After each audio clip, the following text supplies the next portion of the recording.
I don't know what most white people in this country feel, but I can only include what they feel from the state of their institutions. Now, this is the evidence. You want me to make an act of faith, risking myself, my wife, my woman, my sister, my children, on some idealism which you assure me exists in America, which I have never seen. So today we have a very special guest, Derrick Barnes, who is the National Book Award finalist for his 2022 graphic novel Victory Stand, Raising My Fist for Justice, which also won the 2023 YALSA Excellence in Young Adult Nonfiction Award and a Coretta Scott King Award Author Honor. So this book is just beautiful. I highly recommend that our audience buy it and check it out. Like, we are excited to hear more about it and about the story behind the book, but also you cannot just through audio get everything that we want you to get out of this. So we want you to go buy the book, see it, read it, and have the way that the story and the illustrations work together to powerfully convey these stories is just awesome. So Derrick, we are very excited to have you and hear more about you. First, want to start out the way we typically do by setting aside for a minute the things you've done and just hearing who you are. So could you introduce yourself? Who is Derrick Barnes? Sure. Man, first of all, thank you, brothers, for having me on. I appreciate you. So Derrick Barnes I'm a Midwest boy, born and raised in Kansas City, Missouri. My family was originally from Clarksville, Mississippi, so I have Mississippi roots. Started writing early on when I was 10, man. Just been very curious about history. I was really curious about just nonfiction subject matter.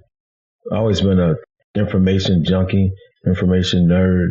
Started writing when I was 10. Fell in love with hip hop music, which is my first introduction to poetry and short fiction. Stevie Wonder, remember, I used to copy down Stevie Wonder lyrics and just be fascinated in his use of adjectives and the way he expressed emotion. Langston Hughes, probably my first literary figure that I fell in love with. From him, I could just kind of pull dialogue and character development. You know, jazz music is a very heavy influence from people that are from that area, from Kansas City. So I've always been fascinated by jazz musicians. You know, Charlie Parker's a Kansas City native. So I think I infused all of those things early on to kind of influence my writing style. I write in a very personable but rhythmic kind of style. Graduated from high school and went back to Mississippi, where my roots are from, and attended Jackson State University. Met my wife there, fell in love with a girl from Compton, California, in Jackson, Mississippi. We've been married for 22 years coming up in May. We have 4 beautiful sons. Ezra, who was a senior at North Carolina A&T. Solo, who was a freshman at Fayetteville State here in North Carolina. Silas, who's a junior in high school, he's 16. And our baby boy, Nambi, who is 11. He actually has a basketball game today at 2:30, so I can't wait to go check him out. But yeah, man, my whole life is just about my family, man. I sit around my family. I have like maybe 14, 15 books in print, all children's books. I've won a few awards. My career started in 2004, but didn't really take off till 2017. So I've been grinding for a long time. Book entitled Crown and Ode to the Fresh Cut was like was the book that kicked the door down for me. It won a Newbery Honor, Coretta Scott King Honor, won the Ezra Jack Keats Award, won the Kirkus Prize, which is one of the largest American monetary prizes, and I've actually won that twice. So, man, for like a 13, 15-year stretch, I didn't have anything. And the thing that turned my career around really was me just really realizing, who am I actually writing for? And I tell writers that all the time, like, figure out who you are writing for. I had right before Crown took off, 2016, I was in this office, and I'm sitting in right now, no books, no desk, it was completely bare. I was, considering quitting, like, stop writing. One of my sons came in, and I was sitting on the floor working on a book, like my 30th book that nobody wanted. And he was eating an apple. I think he was 10. That was my son Solo. He was like, Daddy, you know what you should do? You should write the blackest book ever. And it just sparked something to me, man. Like, I was trying to write books for these gatekeepers in the publishing industry, but I had forgotten who my target audience was. And it's mostly black boys and it's black children. Like, you have to forget about, as a black artist, you are by default a activist. So we have to get over that hump, and you have to continue to keep in focus who your target audience is. And because there's still a dearth of books that show the humanity and brilliance of black children, I feel like I'm obligated to do that. And so once I made that switch, man, everything opened up for me. Everything opened up for me. I'm just so grateful to be able to do what I do for a living, man. And again, just glad you guys have me on today. Yeah. You highlight something that I just want to dig into just for a second there with the gatekeepers comment. And we've kind of talked about this a little bit before, but just the fact that it's like old white men control the institutions that control many of these industries. Like there are 5 major publishers for books. There are just a few major publishers for music. And so as a black author, there's this like reality of having to kind of write for almost 2 audiences at once if you want to get by the gatekeepers to get to your audience. And I mean, it just shouldn't be that way, because whenever black people in our culture are given the opportunity to actually just have a voice that is unfiltered by like those white constraints, such good things come out of it. And I just hope that the industry can start to see that pattern, that like all these brilliant works that come from just giving black people a microphone and saying like, okay, what do you want to say? And I'm glad to hear that you found a way through that filter and have found a way to say what you wanted to say, and that you have had the opportunity to have this grassroots success that just has boiled up around it. I think that's awesome. So tell us a little bit about this story then with Tommie Smith. What kind of inspired this project, and tell us about how it kind of got kicked off. Sure. Just going back to that book, Crown and Ode to the Fresh Cut, the book that really sparked my career. Crown was my 9th book. So the prior 8 books were published by one of those major 5 houses. Crown was published by a small imprint outside of Chicago. It's called Agate. And they have been most popular for publishing like cookbooks and biographies, award-winning books nonetheless. But I think that's how I found my pathway to get in. And I think a lot of black authors, I think it'd be helpful to target a lot of these small publishing houses, because they are not as confined as the 5 big houses are.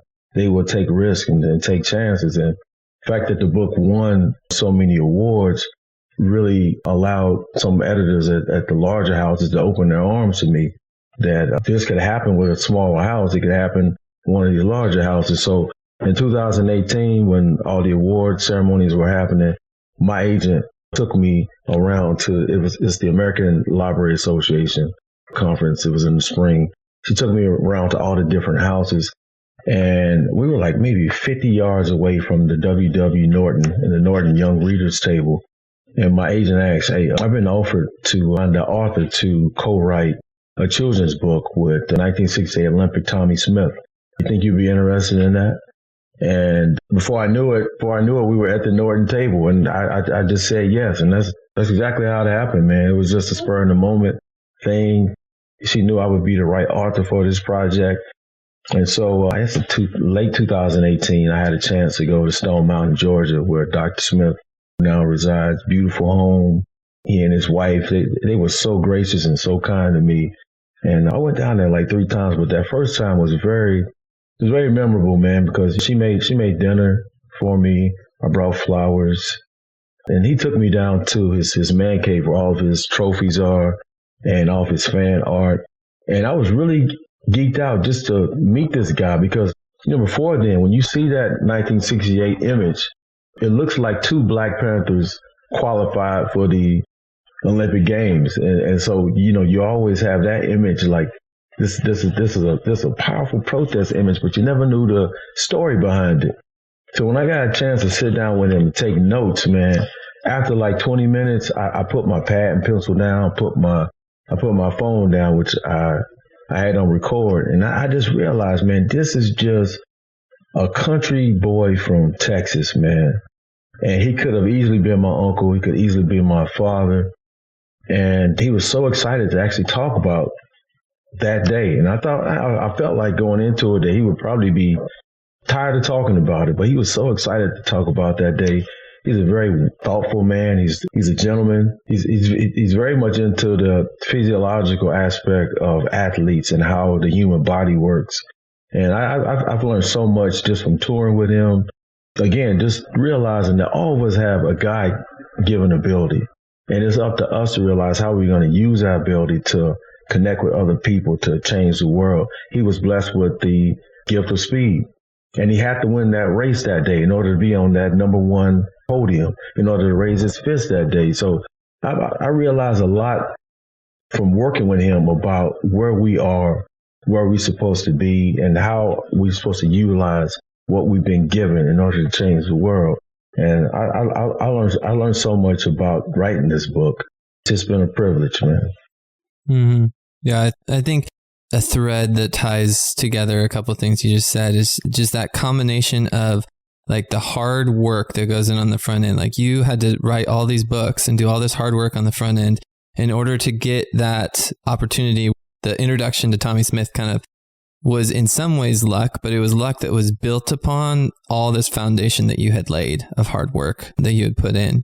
And same for Tommie Smith, like all the hard work he had to do on the front end to open up the doors for him to have the opportunity to become like this iconic figure that helped to change the world.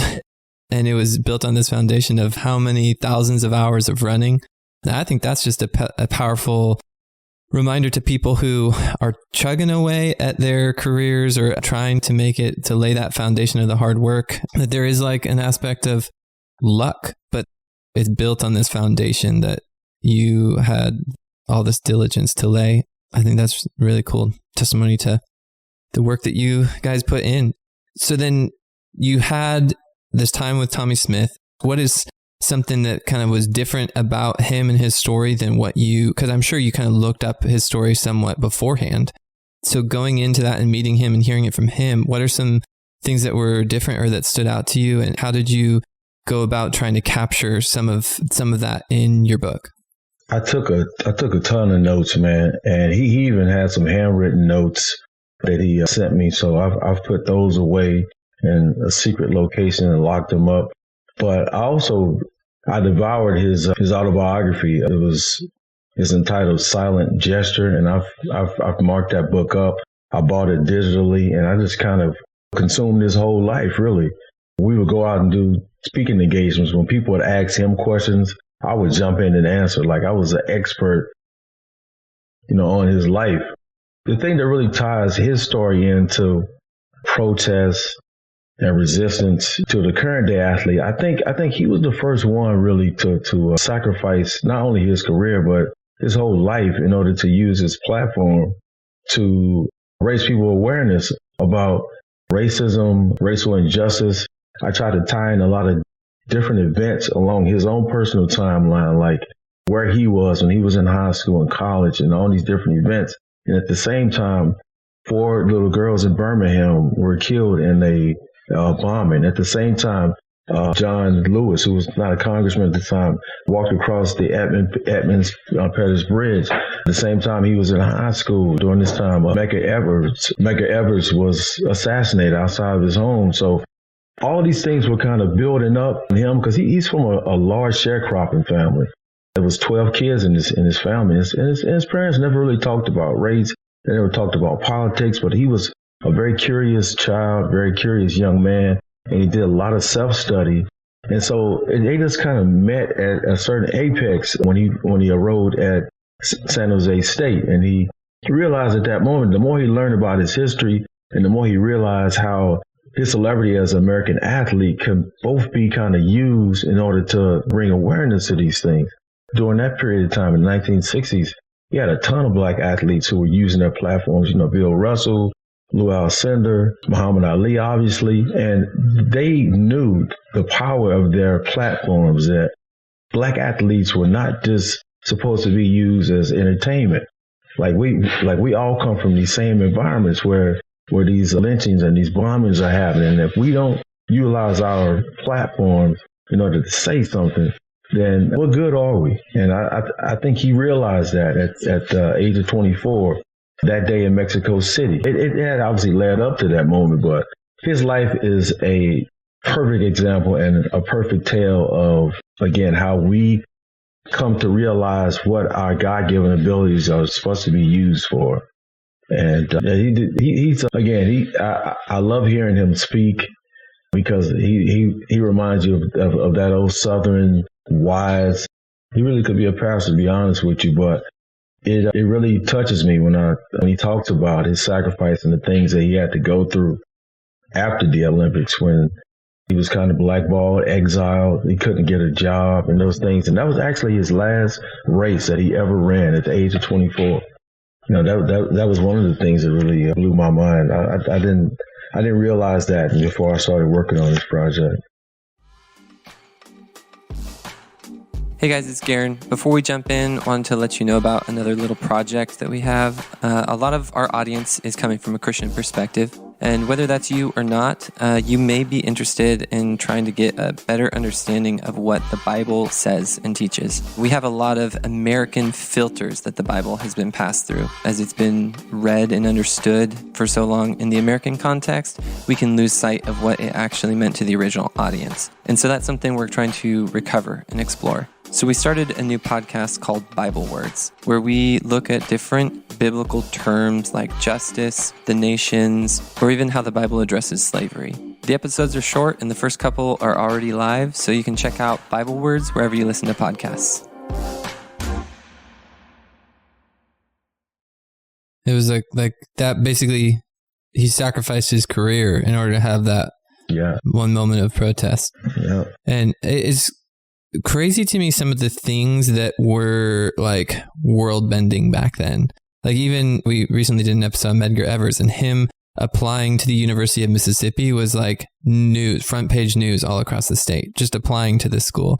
Or here, I mean, the fact that for Tommie Smith, it was world changing to raise your fist is like, it feels kind of crazy to realize that would end your career, that the world of that day was so opposed to, and part of what was going on there, I think, was also just international relations. It was a global stage. America in the Cold War was being shamed for its racism. And so then this protest was on this world stage to show like, we are being persecuted. We're not content. And Tommie Smith took off his shoes at the time as like a symbolic gesture to highlight African-American poverty. And it was like this iconic and powerful picture, but then it just the fact that would end someone's career, the fact that it would be as big of a backlash and this white backlash indignation in response to that is a little bit kind of crazy to wrap my mind around today. But could you like maybe talk a little bit about the world of that day and why that was such a big deal? Yeah. I was just thinking about how far have we actually come when Colin Kaepernick is still unemployed.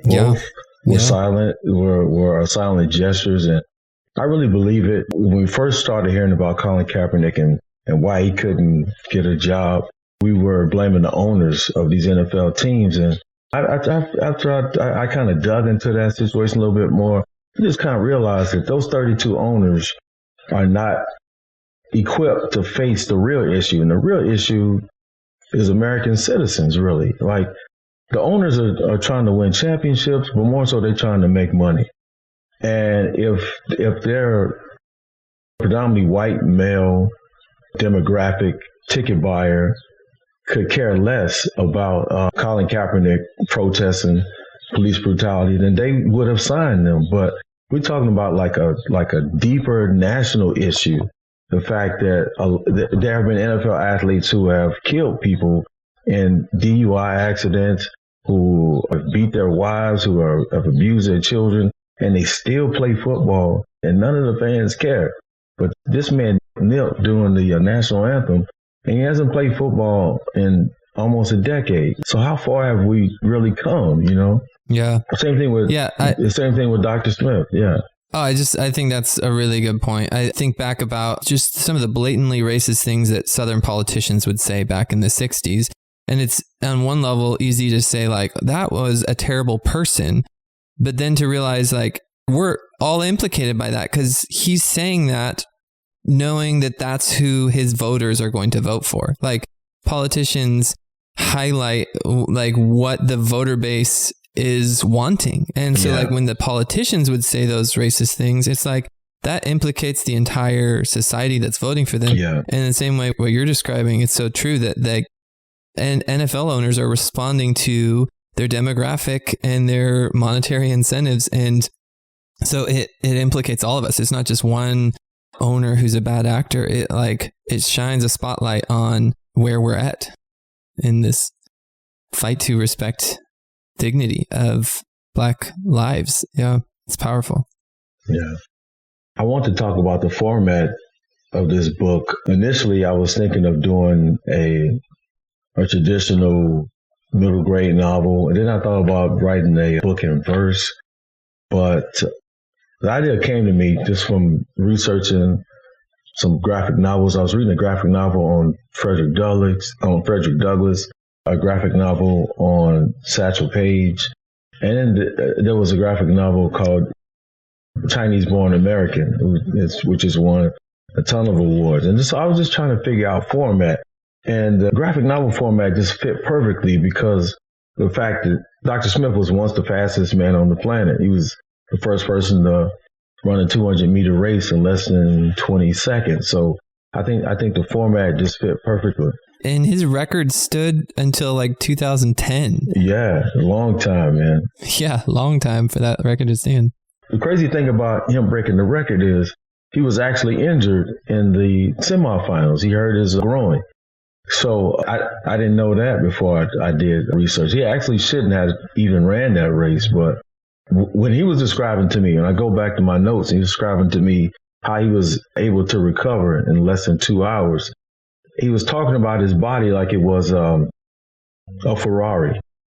The percentage of acceleration he had to give in certain parts of that 200-meter race when he needed to pull back. And so I used that conversation as opportunity I said, I need a through line for this book. So instead of telling like a straight cradle to current story, I used that 20-second race and I kind of cut it up in blotches. And I kind of sparsed it in between tales of when he was growing up in Texas, the sharecropping, all the way to high school and college until I met up with that day in 1968. And so our conversations really helped me to form the format that I want to use. I think we did a good job. You know, Dawood did an excellent job of taking the manuscript and just making magic. You know, this is my first graphic novel. So like I said, I'm just extremely proud of the work that we did. Mm-hmm. I think you guys objectively did a very good job. Thank you, brother. I think, it's work to be proud of. And again, I just really recommend the audience check it out. I mean, you can you can preview it on Amazon if you want to read the first few pages on there. And I can't imagine people doing that and not wanting to buy the book from there. Yeah. And, you know, one more, I guess one more thing about how this book could be used in order to further social justice in this country. I think the book is perfect. It's a young adult book, but I think it could be used in elementary schools, you know, middle schools. Going back to the point that I made, you know, initially about how all of us have God-given abilities. That may be the ability to communicate.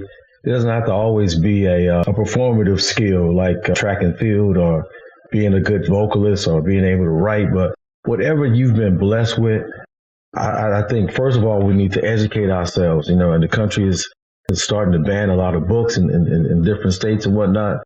I think children need to, and also the parents that take care of these children.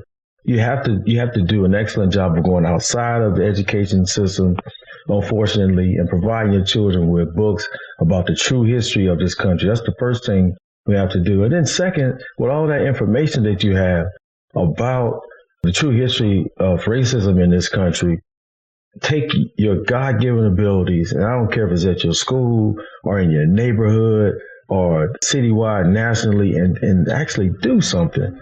Actually do something. Put all that information, mesh with your God-given abilities to work. And that's exactly what Tommie Smith did. So I'm just asking all young people, not just to read this book, but to use your God-given abilities, educate yourself, and to make a difference. If it's just to make a difference where you live, in order to make things more equitable for everybody. Yeah. There's that Gandhi quote, be the change you want to see in the world. Like we don't have the power to completely change the world on a dime, but we have the power to live as citizens of a better world, to live as a part of the way that the world should be. And so in whatever spheres of influence we have, to learn and educate yourself on the shame and brokenness of the past, but in order to start to change and to live in a better today, a better tomorrow. I think that's powerful. So we're coming close on the end of our time, and we always want to close by kind of just hearing you, and you kind of just did this, so we just want to draw it out even more, hearing you speak directly to our audience. So not kind of picture yourself talking to us here, but to the listener who is driving here or there or going about their day. What is something that you could send them off with? Maybe an encouragement or exhortation, or just, even thinking about what it meant for Tommie Smith to sacrifice what he sacrificed, and that willingness to sacrifice to make a change are all kind of themes that I've drawn from what you've said so far. But maybe what are some other parting thoughts you would give us? I was going to read a section, if that would be okay. I would love that. All right. I think this wraps it up pretty good. This is right before and during he received his gold medal. Also, another gem that I found out while writing this book is that, when he had his fist in the air and his head was bowed and the national anthem was playing, he was actually saying the Lord's Prayer. Come from a very religious family, so I try to intersperse that in there as well when the national anthem was playing. But read this section right here. This is during the medal ceremony. So I think, the way he ends it really caps up the theme of this book, really. John and I stood there patiently clutching our sneakers in our hands, behind our backs with our spirits humbled and our heads bowed. Every chance I got, I say a small prayer. There was no time better than that moment. If your soul wasn't right, you probably couldn't see it, couldn't feel it. All of a sudden, I was aware of everything but afraid of nothing. They called our names one at a time. I leaped on top of the highest platform on that victory stand with the number 1 placard in front of it, and lifted both of my hands toward the heavens. An official in a cherry red blazer slid on the gold medal with the green ribbon around my neck. From the cotton fields of Texas and California to an Olympic field in Mexico, and a gold medal with a green ribbon around my neck. I had come a mighty long way. It was time. First, there was silence, and then the United States national anthem began to blare across the stadium over our heads, over the stands.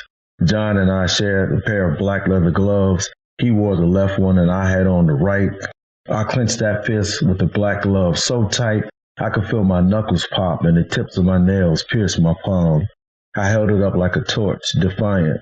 There was no way I would place my hand over my heart and honor a flag for a country that did not honor me or people who looked like me. I could hear the wind whip around my forearm. My eyes were closed as the anthem went on in the background of my mind. I bowed my hand again and I talked to God. 80 seconds. That's how long we stood there as the anthem played.